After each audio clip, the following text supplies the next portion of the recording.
혹시 정답을 남들은 알고 있는데 저만 그 답을 몰라서 헤매는 것 같다는 생각을 했거든요. 그러니까 어떻게 보면 저 자신에 대한 확신이 부족해서 그런 것 같아요. 안녕하세요, 엣지입니다. 제 나이도 벌써 30대 중반이 됐더라고요. 대학에 들어가서 취업하고 열심히 일을 했지만 막상 돌아보니까 후회됐던 것들이 있어서 여러분께 공유해 드리려고 합니다. 이제 크게 세 가지가 있더라고요. 먼저 첫 번째는 내 문제를 남한테 물어본 거. 전 그게 후회되더라고요. 특히 20대 때는 어떤 문제가 생기면 여기저기 해결 방법을 많이 물어봤던 것 같아요. 친구한테도 물어보고 선배들한테도 물어보고 마치 정답을 남들은 알고 있는데 저만 그 답을 몰라서 헤매는 것 같다는 생각을 했거든요. 그러니까 어떻게 보면 저 자신에 대한 확신이 부족해서 그런 것 같아요. 10대 때는 막 대학 가려고 공부만 열심히 하고 20살이라서 사회적으로는 성인이 됐지만 사실 인생 경험은 별로 없잖아요. 그래서 자꾸 다른 사람들한테 의지를 하려고 했던 것 같아요. 근데 생각해보면 저만 그랬던 게 아니라 제 주변이나 뭐 친구들, 선배님들도 사실 20대 초반에 어른이였잖아요. 같이 고민을 해줄 수는 있지만 현명한 해답을 주기에는 좀 어려운 나이였죠. 그러니까 차라리 제가 그때로 다시 돌아간다면 관련 책을 읽어보거나 요즘같이 뭐 유튜브가 활성화돼 있었다면 관련 영상을 찾아보면서 나보다는 한 걸음 더 앞서 살아가 본 사람들의 이야기를 참고해 볼 것 같아요. 친구나 선배의 의견이 가치 없다는 게 아니라 우리가 어떤 조언을 구할 때는 나보다 한 단계 더 나아가 있는 사람들의 이야기가 사실 필요해서 조언을 구하는 거잖아요. 그리고 그걸 그대로 받아들이기보다는 제 걸로 이제 충분히 소화하고 생각한 뒤에 혼자 고민해서 문제를 해결해 볼 것 같습니다. 그렇게 해서 내 스스로 한 선택이 돌아보니까 부족했다 하더라도 그 결과에 대한 책임을 지면서 살아갔을 것 같아요. 어느 책에서 읽었는데 내면이 단단한 사람이 되려면 스스로 선택을 많이 해야 된대요. 그러니까 본인이 선택하고 또 그 결정에 책임을 질 때 그때 어른이 된다고 하더라고요. 그리고 이제 두 번째 후회하는 거는 혼자 있는 시간을 두려워한 것입니다. 잘 될 수밖에 없는 너에게 라는 책에 이런 말이 나와요. 우리에게 주어진 시간과 에너지는 한정돼 있다. 그 한정된 시간과 에너지를 어떻게 사용하는지에 따라 한 사람의 인생이 달라진다. 나에게 집중하는 시간보다 남에게 집중하는 시간이 많아지면 잉여 시간과 잉여 에너지가 없어지게 되고 꼭 해야 하는 일 외에는 무엇인가를 도모할 여력이 없어진다. 결국 내 삶이 정체된다는 느낌을 받게 되어 스트레스가 쌓인다. 그래서 성장이 필요한 시기나 무언가에 집중해야 할 때면 홀로 있기를 택한다. 저는 이 부분이 30대 중반이 되고 보니까 정말 공감이 되더라고요. 20대, 30대 초반까지만 해도 저는 외로움을 좀 많이 타서 사람들을 만나는데 시간 많이 썼거든요. 여가 시간이 나면 혼자만의 시간을 갖기보다는 친구와 약속을 잡거나 새로운 모임을 가거나 막 이렇게 하다 보니까 그 순간은 즐거웠어요. 근데 제 안에 쌓이는 거는 크게 없더라고요. 우리가 지금 100세 시대에 살고 있잖아요. 그러면 20에서 40대를 퍼스트 라이프, 50에서 70대를 세컨드 라이프, 80에서 100세를 노후로 본다고 해요. 그럼 우리가 30대 때 직장을 다니고 있을 때 혼자 있는 시간에 세컨드 라이프를 준비해야 되겠다는 생각이 들더라고요. 난 직장 나올 생각이 없는데? 나는 퇴직할 때까지 다닐 건데? 라고 생각을 했지만 40대든 50대든 60대든 언젠가 우리는 퇴사를 한 번은 하잖아요. 근데 그 뒤에도 여전히 우리가 젊다는 거죠. 제가 이 영상에서 이야기했듯이 놀고 먹기만 하는 세컨드 라이프는 처음에는 되게 좋을 것 같지만 분명히 그 행위도 질리고 재미가 없어질 거거든요. 그래서 우리가 비교적 젊을 때 혼자만의 시간을 가지면서 나의 두 번째 삶 역시 준비하는 시간을 가져야겠다. 그러지 않으면 퇴사한 뒤에 굉장히 좀 우울해질 수 있겠다라는 생각이 들었어요. 꼭 어떤 공부를 하는 것만을 의미하는 건 아니고요.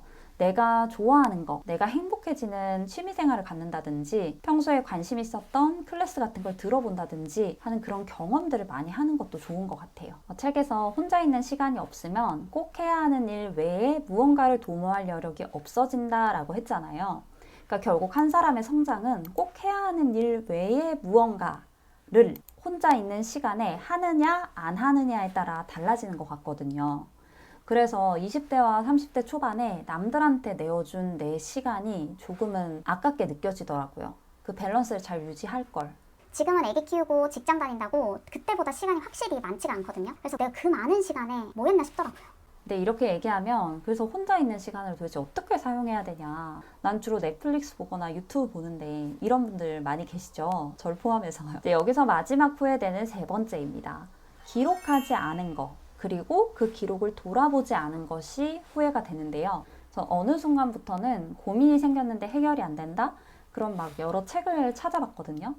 그럼 진짜 신기하게 명확한 답을 찾게 되거나 어떤 깨달음을 얻을 때가 종종 있었어요. 근데 스스로 궁금한 거에 답이 나왔던 굉장히 이제 귀한 순간이었는데 제가 아무데도 기록을 안 해놓은 거예요. 그러니까 그 당시에는 근처에 있는 종이에 적어놨을 가능성이 높아요. 근데 지금은 어디 있는지도 모르거든요. 그러니까 연간 다이어리나 SNS에 뭐 비공개라도 기록을 좀 해둘 걸이라는 후회가 남더라고요. 그리고 그 기록들을 매주 마무리할 때 돌아보고 성찰하면 좀 더 현명한 어른이 될 수 있지 않았을까라는 아쉬움이 있습니다. 지금은 여기 다이어리에 한 페이지로 기록을 하거든요. 오늘 느낀 감정이나 뭐 아이가 해줬던 예쁜 말, 드라마나 책에서 봤던 인상 깊은 구절 같은 거 하루 끝에 적어봐요. 기록을 하면은 내 머릿속에 불분명하게 막 떠다니던 생각이나 고민들이 해결될 때가 많더라고요. 이제 글로 적는다는 거는 그 고민을 정의를 하는 거고 그때서야 문제를 직시할 수 있잖아요. 똑바로 문제를 쳐다보니까 의외로 답이 단순한 경우가 많았어요. 이제 최근에 한 거는 예를 들어서 제가 잠금한 지 2개월도 안 된 저희 집 마룻바닥이 이렇게 누수가 되고 있는 거예요. 찾아보니까 돈 1,000만 원 정도 들 것 같은데 이거 어떡하지? 6개월 이내의 누수는 집을 판 사람이 책임을 져야 한다는데 이렇게 큰 돈을 선뜻 줄까? 막 걱정이 되는 거죠. 중개사님한테는 또 어떻게 말해야 되지? 이렇게요. 근데 적어보니까 방법이 엄청 심플한 거예요. 최근 산 집에서 누수가 발생했다. 누수업체에 연락해서 견적을 받는다. 중개사님한테 말하고 매도자에게 비용을 청구한다. 거절하면 어느 정도 합의하거나 법적으로 해결한다. 이게 끝이더라고요. 그래서 이걸 내가 왜 고민했지? 그냥 이대로 행동하면 되는데 싶더라고요. 제가 일주일 동안 적은 기록을 매주 일요일 저녁마다 읽어보는데 진짜 놀라웠어요. 제가 거의 까먹었더라고요. 뭐 공부한 내용도 아니고 내가 하루 끝에 기억에 남는 걸 기록한 건데 이렇게 다 잊어버리다니 충격적이었어요. 그러니까 다시 읽어보면서 일주일 동안 성장했던 제 생각도 더 깊이 들여다보고 좋았던 것들도 다시금 느끼는 시간을 가지니까 그때서야 진짜 내 것이 되는 느낌이 들더라고요. 그 일주일이. 스스로 낸 해답과 좋았던 경험을 제 안에 많이 가지고 있으면 있을수록 제가 더 행복하고 깊이 있는 어른이 되는 것 같아요. 정리해 볼게요. 2030을 돌아보면서 후회했던 것. 첫 번째, 내 문제를 스스로가 아닌 남한테 물어본 것. 그다음 두 번째, 혼자 있는 시간을 두려워했던 것. 그다음 세 번째, 메일을 그저 흘려보내고 기록하지 않은 것. 반대로 얘기하면 완벽하지 않더라도 내 삶의 문제는 스스로 생각해서 해결하고 책임지고 그 다음에 혼자 있는 시간을 귀하고 밀도 있게 사용하고 매일 기록하고 일주일에 한 번은 다시 한번 마음에 새기는 거. 저 이 세 가지는 꼭 다시 돌아간다면 할 것 같아요. 사실 내가 몇 살이든 상관없이 오늘 당장부터 해도 굉장히 좋은 습관이 될 거거든요. 이렇게 시간을 보내다 보면 10년 뒤에는 확실히 예전보다 단단해진 나를 만날 수 있을 거라고 생각합니다. 이제 제가 소름 돋았던 거는 이 주제로 깊이 생각을 하다 보니까 세상에 진짜 중요한 것들은 전부 혼자 만드는 것들이구나 라는 거였어요. 이제 혼자 한 선택, 혼자 보낸 시간, 혼자 쓰는 기록 이런 것들을 발판 삼아서 내가 한 단계 더 성장한다는 걸 다시금 깨닫게 됐습니다. 이제 마지막으로 이 책 굉장히 유명하잖아요. 김미경의 마흔 수업이라는 책에 이런 말이 나와요. 내가 마흔에 가장 힘들었던 건 수없이 삐뚤어지려는 마음에 방향을 붙잡는 일이었다. 그러기 위해 난 어느 때보다도 나의 마흔을 뜨겁게 사랑했다. 매일 아침 나와 대화하며 나를 설득하고 응원하고 격려했다. 결국 나를 향한 뜨거운 사랑이 올바른 선택을 하게 만들어줬다. 저는 이 영상을 클릭했다는 건 본인을 너무 사랑해서 그런 거라고 생각하거든요. 내 삶에 후회를 남기고 싶지 않다는 뜻이니까요.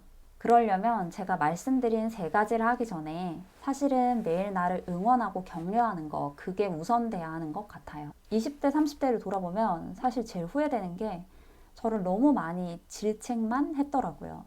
열심히 공부했고 직장에 들어가서 하루하루 잘 살아냈던 나를 돌아간다면 더 많이 격려해주고 사랑해줬을 것 같아요. 이제 더 발전하는 내 모습 역시 제가 바라는 거지만 결국 하루를 온전히 사랑하는 습관이 진짜 나를 행복하게 해주는 거 아닌가라는 생각이 들었습니다. 우리 오늘부터라도 내 자신을 토닥토닥 해주면서 나 만나는 시간을 늘려가 봤으면 좋겠어요. 저와 또 다른 2030 때 후회되는 것들 댓글로 공유해 주시면 이 영상을 보는 다른 분들께도 큰 도움이 될 것 같습니다. 그럼 오늘도 제 영상을 봐주셔서 감사합니다. 그럼 안녕!